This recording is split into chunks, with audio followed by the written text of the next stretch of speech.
हमारे मन में गंदे विचार क्यों आते हैं? हम नहीं चाहते पर फिर भी हमारे मन में गंदे विचार आते रहते हैं। लेकिन क्यों?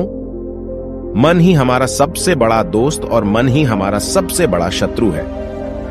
जब हम अपने मन के हिसाब से चलते हैं तो मन हमें भटका देता है, और जब हम मन को संतुलित कर लेते हैं तो हम अपनी जिंदगी में सब कुछ पा लेते हैं। हम अपने मन में आने वाले गंदे विचारों को रोकने की कोशिश करते हैं, पर जितना हम रोकते हैं उतने ये विचार हमारे अंदर प्रवेश करते जाते हैं। आप जिस चीज से जितना दूर भागोगे उतनी ही वह चीज आपके पास आएगी। इसीलिए उस चीज से भागो मत, बल्कि उस पर संतुलन कायम रखो। एक बार एक युवक गौतम बुद्ध के पास आया और गौतम बुद्ध से बोला, हे बुद्ध, मेरे मन में इतने गंदे विचार क्यों आते हैं? मैं नहीं चाहता कि मेरे मन में गंदे विचार आएं, पर मेरे मन में हमेशा काम वासना के विचार चलते रहते हैं और मैं इनके बारे में सोच सोच कर बहुत परेशान हूं। मेरी ऊर्जा और समय ये सब सोचने में ही नष्ट हो जाते हैं, और ये सब विचारों की वजह से मैं कभी कभी शांत नहीं रह पाता और मैं हमेशा ही स्त्रियों को देखकर मोहित हो जाता हूं, अपने आप को रोक ही नहीं पाता। बुद्ध मुस्कुराए और उन्होंने उस युवक से पूछा, क्या तुम्हें पता है कि यह काम वासना होती क्या है? फिर लड़के ने उत्तर दिया और कहा, बुद्ध, मुझे तो नहीं पता कि काम वासना होती क्या है, परंतु हां, ये जो भी है बहुत बुरी चीज है। फिर बुद्ध ने उस युवक से कहा, सबसे पहले तो तुम्हें यह समझना है कि प्राकृतिक रूप से जो भी चीज हमारे अंदर है वह बुरी नहीं है। हमारे जीवन में उसकी कुछ न कुछ जरूरत होती है। वासना कोई बुरी बात नहीं है, यह हमारे मन की एक भावना है जो हमें किसी न किसी चीज की कमी का एहसास करवाती है, और फिर हम उस चीज को पाने के लिए उस चीज की ओर आकर्षित हो जाते हैं। जैसे अगर तुम्हारे पास धन की कमी है तो तुम में धन पाने की वासना उत्पन्न हो जाएगी। इसका मतलब यह नहीं कि वासना बुरी है, बल्कि यह तो हमारे मन के एक प्रकार की जरूरत का एहसास है, और जब यह जरूरत शारीरिक हो तो हम इसे काम वासना कह देते हैं। युवक ने गौतम बुद्ध को कहा, बुद्ध, मुझे काम वासना का मतलब तो समझ में आ गया, पर आप मुझे यह बताइए कि यह आती कहां से है और कैसे आती है? गौतम बुद्ध ने कहा, काम वासना कहीं से आती नहीं है, यह तो हमारे अंदर ही होती है, और इसका होना तो जरूरी भी है, तभी तो मानव जाति का विस्तार होगा। युवक ने कहा, जब यह हमारे अंदर ही है और जरूरी भी है तो फिर लोग इसे गलत क्यों बताते हैं? बुद्ध ने कहा, यही समस्या है, लोगों ने काम वासना को गलत तरीके से सोच लिया है, इसे छिपाने की और दबाने की कोशिश करते हैं। काम वासना गलत नहीं है, बल्कि काम वासना का गलत तरीके से प्रयोग करना गलत बात है। लोग जिसे पसंद करते हैं उसी के लिए जीने लग जाते हैं और उसके बारे में हमेशा सोचते रहते हैं, पर यह सब गलत है। बुद्ध ने युवक से कहा, क्या तुम्हें पता है कि जानवरों में भी काम वासना होती है? युवक ने उत्तर दिया, हाँ बुद्ध, जानवरों में भी काम वासना होती है, क्योंकि जानवर भी तो आखिर अपनी पीढ़ी को आगे बढ़ाएंगे। बुद्ध ने कहा, तो फिर हम जानवरों की काम वासना को क्यों गलत नहीं कहते? युवक ने कहा, मुझे नहीं पता महात्मा, आप ही मुझे बताइए। गौतम बुद्ध ने कहा, जानवर अपनी काम वासना का प्रयोग आनंद प्राप्ति के लिए नहीं करते, वह तो सिर्फ संतान उत्पन्न करने के लिए काम वासना का उपयोग करते हैं।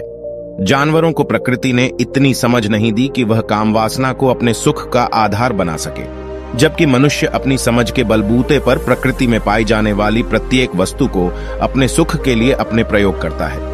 हम इंसानों ने ही काम वासना को अपने सुख का साधन बना लिया है, जबकि प्रकृति ने तो हमें अपने वंश को आगे बढ़ाने के लिए दिया था, लेकिन इंसानों ने इसे अपने जीवन का परम लक्ष्य बना रखा है, और इस तरह से काम वासना का बेलगाम हो जाना गलत है।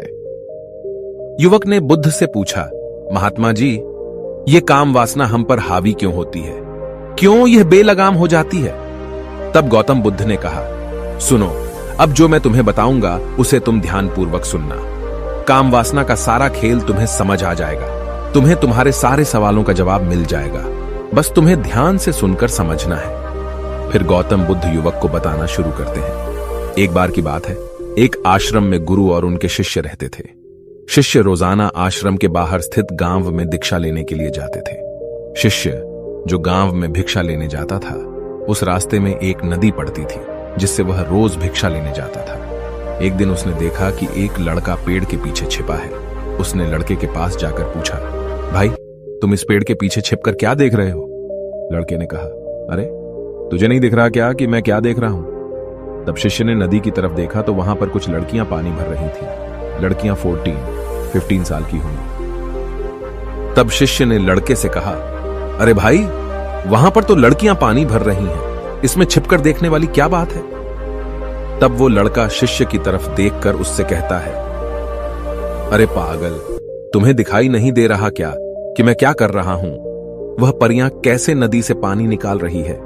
जरा उनकी अदाओं को देखो, उनके कोमल शरीर को देखो, उनकी पतली कमर मटके को उठाते समय कैसे बल खाती है, और उनके बाल उनकी कमर पर कैसे लहरा रहे हैं, मानो सुंदरता बिखरी पड़ी हो। शिष्य फिर नदी की तरफ देखता है और इस बार वह देखता ही चला गया। अभी तक तो उसे कुछ भी नजर नहीं आ रहा था और वह बिल्कुल निर्भय था। उसे किसी बात का कोई डर नहीं था, लेकिन अब वह छुपने लगा और उन लड़कियों को देखने लगा जैसे उसने कोई अपराध कर दिया हो। और जब वो छुपकर उन लड़कियों को देख रहा था तभी वो अंदर से कांप गया और उसने कहा कि यह मैं क्या कर रहा हूं? मैं जो भी कर रहा हूं वह सही नहीं है, मुझे यहां से चले जाना चाहिए। और फिर वह जल्दी से वह से चला जाता है। फिर वह आश्रम पहुंच जाता है। आश्रम जाकर वह अपने कार्यों में लग गया, लेकिन जो अभी वह देख कर आया था वही उसकी आंखों के सामने बार बार आ रहा था। उसके मन में वही दृश्य चल रहा था। उसका मन वही सब कुछ देखने के लिए ललचा रहा था। उसका किसी भी काम में मन नहीं लग रहा था। सुबह होते ही वह रोज भिक्षा के लिए आश्रम से जल्दी निकल जाता और नदी के पास वाले पेड़ के पास जाता, जहां वह लड़का पहले से मौजूद रहता था। उसके साथ मिलकर लड़कियों को छुपकर देखता था। अब वह रोज ऐसा करने लग गया। उसका मन अब किसी भी काम में नहीं लगता था। वह हमेशा किसी न किसी प्रकार के विचारों में उलझा रहता था। वह आश्रम के कार्यों को भी ठीक ढंग से नहीं कर पा रहा था। न वह ठीक से सो पाता था और न ठीक से खाना खा पाता था। उसका मन बेचैन सा रहता था। उसका मन बार बार उन लड़कियों के सौंदर्य को देखने के लिए ललचाता था। जब गुरु भिक्षा देते तब भी उसका मन कहीं और विचारों में खोया रहता था। गुरु ने अपने शिष्य की इन हरकतों को देखा। तब एक दिन गुरु ने शिष्य को अपने पास बुलाया और कहा, आज से मैं भी तुम्हारे साथ भिक्षा मांगने चलूंगा। तुम और मैं साथ साथ भिक्षा मांगने चलेंगे। तभी शिष्य ने गुरु को मना करते हुए बोला, नहीं गुरुदेव, आप परेशान क्यों हो रहे हो?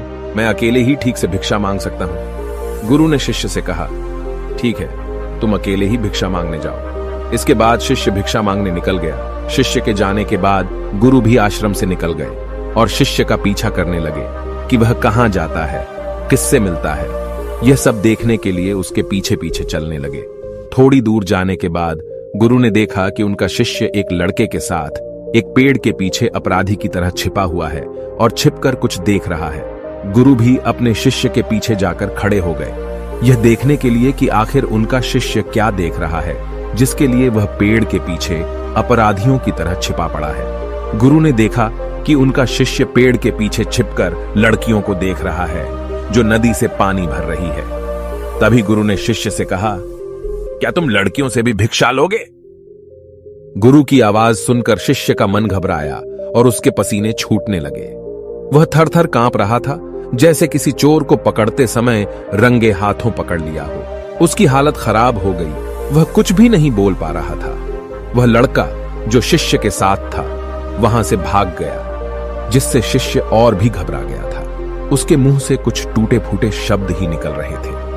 वह अपने गुरु से भी नजर मिलाने का साहस नहीं कर पा रहा था। गुरु ने शिष्य की ओर देखा और कहा, मेरा शिष्य तो निर्भय है, उसे तो किसी भी चीज का डर नहीं है, लेकिन ये क्या, तुम तो डर के मारे कांप रहे हो। शिष्य ने गुरु से कहा, मुझे माफ कर दो, इसमें मेरा कोई दोष नहीं है। उस लड़के ने मुझे बहका दिया था, लेकिन मैं आपसे वादा करता हूं कि आज के बाद मैं कभी दोबारा ऐसा नहीं करूंगा। मुझे माफ कर दो। गुरुदेव ने कहा कि कोई बात नहीं, पर इस बात का तुम ध्यान रखो कि हम जैसी संगति करते हैं वैसा ही फल हमें प्राप्त होता है। हम जैसे संगति करते हैं उनके विचार हमारे अंदर प्रवेश करते हैं। इसीलिए अच्छी संगति करो ताकि तुम्हारे अंदर अच्छे विचार प्रवेश करें। फिर गुरु और शिष्य आश्रम लौट आए और फिर से आश्रम के कार्यों पर ध्यान देने लगे। उसने उस रास्ते को छोड़ दिया और दूसरे रास्ते से जाने लगा। वह अपने काम को ध्यान से करता था, लेकिन धीरे धीरे उसके अंदर क्रोध उत्पन्न हो गया और फिर वह दूसरे शिष्यों पर क्रोध करने लगा और बेचैन हो गया। अब वह सही समय पर भोजन भी नहीं करता था। वह भोजन भी बहुत कम खाता था। एक रात गुरु शिष्य के पास आए और उससे बोले कि तुमने मुझसे वादा किया था कि तुम अपना मन नियंत्रण में रखोगे। अब तक तुमने कितनी बार अपना वादा तोड़ दिया। यह सुनकर शिष्य अपने गुरु के चरणों में गिर गया और रोने लगा। रोते रोते ही उसने गुरु से कहा कि गुरुदेव, मैं कई बार अपना वादा तोड़ चुका हूं, फिर वादा कर लेता हूं, लेकिन हर बार मैं वादा तोड़ देता हूं। मेरा मन मेरे नियंत्रण में है ही नहीं। मैं बहुत कोशिश करता हूं कि मैं अपने मन से सारे बुरे विचारों को निकाल दूं, लेकिन मैं चाहकर भी ऐसा नहीं कर पा रहा हूं। फिर गुरु ने शिष्य को कहा, चलो मेरे साथ। गुरु शिष्य को आश्रम के बगीचे में लेकर गए और शिष्य से कहा, देखो यहां पर कुछ नालियां बनी हुई है जिससे नदी का पानी इन पौधों तक आ रहा है और यह पानी निरंतर भाव से बह रहा है। क्या तुम इस पानी के बहाव को रोक सकते हो? शिष्य ने कहा, हां गुरुदेव, मैं इस बहाव को रोक सकता हूं। फिर शिष्य ने मिट्टी उठाकर उस नाली के छोर पर डाल दी। वह पानी थोड़ी देर के लिए रुक गया और फिर थोड़ी देर बाद उस रेत के ऊपर से पानी आया। गुरु ने शिष्य से कहा, अरे ये क्या, ये पानी तो रुका ही नहीं। फिर से उसने कुछ कंकर पत्थर उठाकर उसे नाली में डाल दी और फिर थोड़ी देर के लिए पानी रुक गया, लेकिन फिर थोड़ी देर बाद ही उन कंकर पत्थरों के ऊपर से पानी निकल आया। गुरु ने कहा, शिष्य यह क्या हुआ, पानी तो फिर से आ गया। तुम तो बोल रहे थे कि तुम इसे रोक दोगे। क्या हम किसी चीज को पूरी तरह से रोक सकते हैं? तब शिष्य ने कहा, कोई बात नहीं गुरुदेव, मैं इस पानी को तो रोक कर आपको दिखाऊंगा। फिर उसने एक बड़ा सा पत्थर लेकर आया और उसे नाली पर डाल दिया। पानी रुक गया। तब शिष्य ने गुरु से कहा, देखा गुरुदेव, मैंने कहा था ना कि पानी को मैं रोक दूंगा।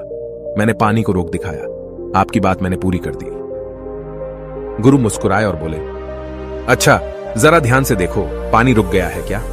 वो तो पीछे की नाली तोड़कर बाहर आ गया और अगल बगल से बह रहा है। और ध्यान से देखो, इस पत्थर के आगे भी आ गया और यह पानी अपना रास्ता बदलकर फिर से आगे की तरफ बह जाएगा। फिर थोड़ी देर बाद ऐसा ही हुआ। फिर गुरु ने शिष्य को समझाया, तुम्हारे साथ भी तो ऐसा ही चल रहा है। तुम बार बार प्रयास कर रहे हो, बड़े से बड़ा प्रयास कर रहे हो, पर हर बार तुम्हारा प्रयास टूट रहा है और यह हमेशा टूटता ही रहेगा। यह पत्थर तुम्हारा प्रयास है और यह पानी तुम्हारे विचार। तुम कितना भी बड़ा पत्थर रख लो, लेकिन पानी तो अपना रास्ता बना ही लेगा। यह देखकर शिष्य ने पूछा, हे गुरुदेव, क्या कोई तरीका नहीं है जिससे मैं गंदे विचारों से बाहर निकल सकूं? गुरु ने कहा, एक तरीका है। यह पानी जिस नदी से आ रहा है, तुम वहां से इस पानी का रास्ता ही बदल सकते हो। गुरु शिष्य को एक नदी के पास ले गए जहां से उस बगीचे में पानी आ रहा था। गुरु ने शिष्य से कहा, वो पानी इसी नदी से जा रहा है। अगर हम यहीं से उसका रास्ता बंद कर दें जहां से पानी बगीचे में जा रहा है, तो क्या हम पानी को रोक नहीं सकते? शिष्य ने कहा, हाँ गुरुदेव, अवश्य ऐसा हो सकता है। मैं इस पानी को यहीं से बंद कर देता हूं, तब आगे की नाली में पानी जाएगा ही नहीं और फिर बगीचे में पानी ही नहीं जाएगा। फिर गुरु ने कहा, शिष्य अगर पानी बगीचे में नहीं जाएगा तो पेड़ पौधों को पानी कहां से मिलेगा? उन पेड़ पौधों को तो पानी की आवश्यकता है। फिर शिष्य ने विचार किया और कहा, मेरे मन में तो यह बात आई ही नहीं, इस पानी का बगीचे में जाना जरूरी भी है। गुरु ने कहा, और उन पेड़ पौधों में कुछ ऐसे हैं जिनको रोज पानी की आवश्यकता है, वो तो मुरझाकर मर ही जाएंगे। पानी तो हमें खोलना ही होगा। शिष्य ने गुरु की बात सुनकर पानी का रास्ता खोल दिया। तब गुरु ने पूछा, अगर हम इस नदी के पूरे पानी को बगीचे की तरफ मोड़ दें तो क्या होगा? शिष्य ने उत्तर दिया, गुरुदेव, वहां पर जितने भी पेड़ पौधे हैं वो सब गलकर नष्ट हो जाएंगे और वहां पर कुछ नहीं बचेगा। गुरु मुस्कुराए और बोले, तुम इस बात को समझो, हमें किसी भी चीज को रोकना नहीं है, बस हमेशा संतुलन बनाए रखना है। कम पानी से भी पौधे नष्ट होते हैं और ज्यादा पानी से भी पौधे नष्ट होते हैं। हमारा जीवन संतुलन से ही चलता है। गुरु ने शिष्य से कहा, अगर मैं तुम्हें कुछ कहूं कि तुम आम के बारे में मत सोचो, तो तुम्हारे मन में सबसे पहले किसका चित्र आएगा? शिष्य ने बोला, गुरुदेव, मेरे मन में तो पहला चित्र आम का ही आएगा। गुरु ने कहा, जब हम गंदे विचारों को जबरदस्ती रोकने का प्रयास करते हैं तो वे और भी मजबूती से हमारे अंदर प्रवेश करते हैं। इसीलिए हमें उन्हें कभी भी दबाने की कोशिश नहीं करनी चाहिए। फिर गुरु ने शिष्य को कहा, हमारे गंदे विचार बुरे लोगों की संगति करने की वजह से भी आते हैं। कभी कभी कामुकता हमारे अंदर होती नहीं है, लेकिन कुछ अश्लील लोगों के साथ रहने की वजह से ये हमारे अंदर हावी हो जाती है।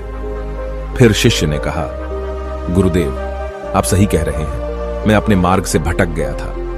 फिर वह शिष्य उस रात बहुत ही चैन की नींद सोया। सुबह अपने कार्यों को पूरे मन से किया और फिर सुबह वह भिक्षा लेने के लिए उसी रास्ते से गया जहां वह लड़का आज भी पेड़ के पीछे छुपकर उन लड़कियों को देख रहा था। वह शिष्य उसे नदी पर गया जहां वह लड़कियां पानी भर रही थीं। उसने उन लड़कियों से पानी मांगा और उन लड़कियों में से एक लड़की ने उसे पानी पिलाया और उसे शिष्य के चरण छुए। शिष्य ने उसे आशीर्वाद दिया कि तुम्हारा कल्याण हो, जिससे कि मानसिकता सकारात्मक ऊर्जा से भर जाए। उसके चेहरे पर मुस्कान आ गई थी, जैसे कि उसे कुछ खोया हुआ वापस मिल गया हो। वह वापस अपने रास्ते से जाने लगा। तभी पीछे से वह लड़का आ गया जो पेड़ के पीछे छुपा हुआ था। वह शिष्य के पास आया और बोला, क्या बात है, आज तो तुमने नजदीक से दर्शन कर लिए, तुम तो मुझसे भी आगे निकले। तब शिष्य ने कहा, हम हमेशा दूसरों के दर्शन करने में ही व्यस्त रहते हैं, अपने दर्शन कर ही नहीं पाते। तुम कब तक इस पेड़ के पीछे छुपाते रहोगे? किसी को पसंद कर लो, उसे बोल दो। अगर वो भी तुम्हें पसंद करती है तो शादी कर लो और उससे पहले तुम कुछ बन जाओ। अपने आप को पहचान लो, ऐसे अपना समय बर्बाद मत करो। फिर वह लड़का रोज उस शिष्य से मिलने लगा और उसने लड़के को नदी पर न जाने के लिए प्रेरित किया। और फिर वह लड़का अपने जीवन में कुछ बनने के लिए संघर्ष करने लगा। तो तुमने देखा कि संगति का असर क्या होता है। अपनी संगति बदलो, अपने विचार बदलो। गुरु ने शिष्य से पूछा, क्या तुम्हें अपने सभी सवालों का उत्तर मिल गया? तब शिष्य ने कहा, हाँ महात्मा जी, आपका धन्यवाद। तब गुरु ने शिष्य से कहा कि जब तुम्हारे मन में गंदे विचार आए तब तुम अपने आप को दोषी मत मानो। यह शरीर है और यह सब इसने हजारों वर्षों से सिखा है। एक केवल तुम्हारे सोच लेने से या शपथ लेने से यह टूटने वाला है नहीं, लेकिन तुम्हारे पास वो शक्ति है, वो ऊर्जा है जिसका तुम्हें संतुलन उपयोग करना है। तुम एक जीवित ऊर्जा हो जो कुछ भी अनुभव करने के लिए स्वतंत्र है। इसीलिए तुम अपने आप को पहचानो। इस कहानी से हमें यह सीख मिलती है कि हमारे विचारों का महत्व कितना अधिक होता है। हमारे विचार ही हमारे भविष्य की दिशा को निर्धारित करते हैं। हमें सकारात्मक विचारों को अपने मन में पूरी शक्ति के साथ अपनाना चाहिए ताकि हम सही दिशा में आगे बढ़ सकें।